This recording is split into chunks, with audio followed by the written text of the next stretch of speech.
دعا و سلام ما سلام ما به شما ای امام ما آقا میخوام سوال کنم مردم میگن اندازه که میری مگه نمیخوای بمیری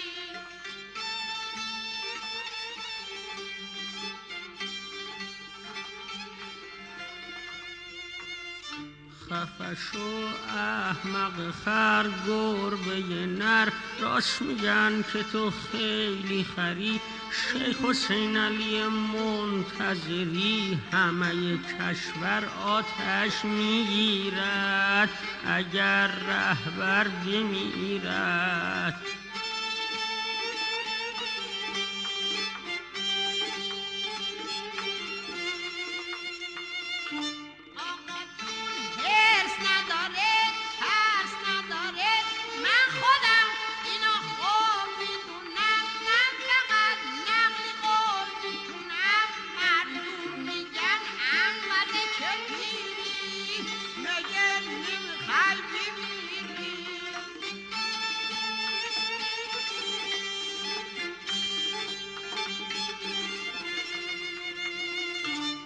بابا جان بس دیگه این چی میگه میدانی تو کشور چه میشد مملکت بی رهبر میشد پروردگار نمی پذیرد که این رهبر بمیرد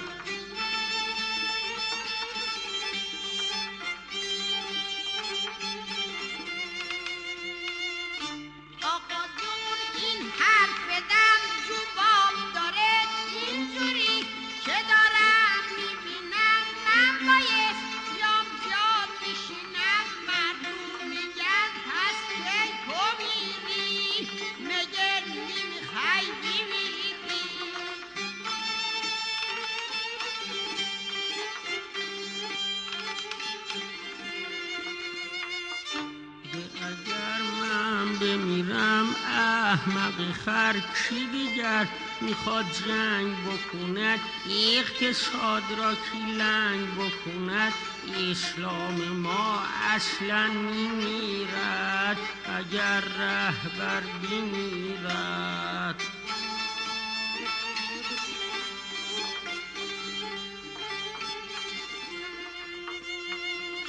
آقا جون تو رهبری باری من خودم هیچی نمیدونم من فقط نقل قول میکنم مردم میگن زیادی پیری مگه نمیخوای بمیری